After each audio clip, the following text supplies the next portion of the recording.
Big flop. Fatal judgment for Harry, real talent on Memoir after ridiculous copying Andre Agassi. Former American tennis star Andre Agassi came up with his life story in the form of an autobiography in 2009. The book, by the name Open, revealed some dark secrets of Agassi's life and also created several controversies. From his early tennis days to his love and divorce, Agassi covered almost his entire life in a book. His book is back in the limelight after more than a decade.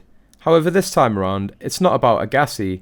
Recently, Prince Harry released the cover pictures of his autobiography. The cover picture has an uncanny resemblance to that of Agassi's book.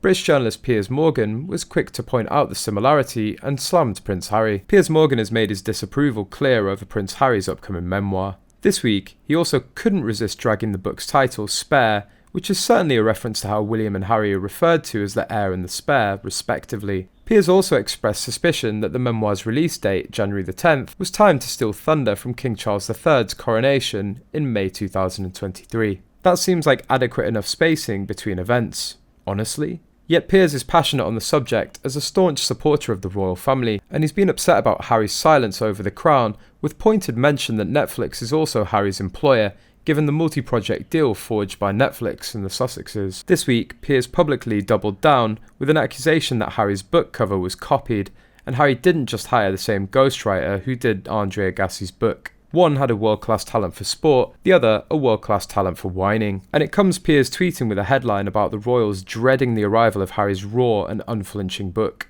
Piers also alludes to Meghan Markle while suggesting that Harry was urged on by your wife who already disowned her own family, and he suggested that Harry is a hypocrite by engaging in humanitarian efforts.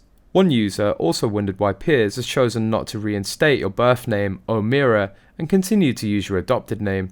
The user also suggested that some might say that you're trying to disassociate yourself from your Irish roots, and others might judge you as choosing to throw your late father's legacy under the bus.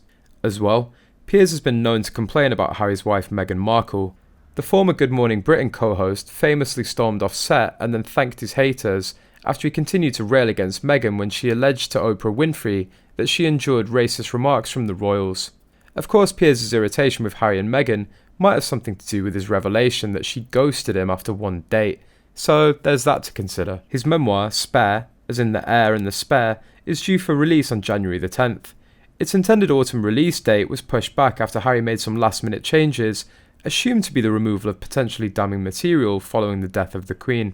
It's widely expected to be a warts-and-all expose on the royal family, in which the prince will try to justify his authority on the subject of overcoming adversity, while putting his dad King Charles, heir to the throne brother Prince William, and his wider family in the line of fire. LA-based Kinsey Schofield said the Duke of Sussex could use a tell-all book in a bid to become a thought leader and a public speaker, as he forges a new life in California. We saw hints of it at his surprise Better Up Summit performance where he used canned phrases like unlock that potential. Unfortunately, to try to justify his position or his authority on the subject of overcoming an adversity, he will likely be critical of his family.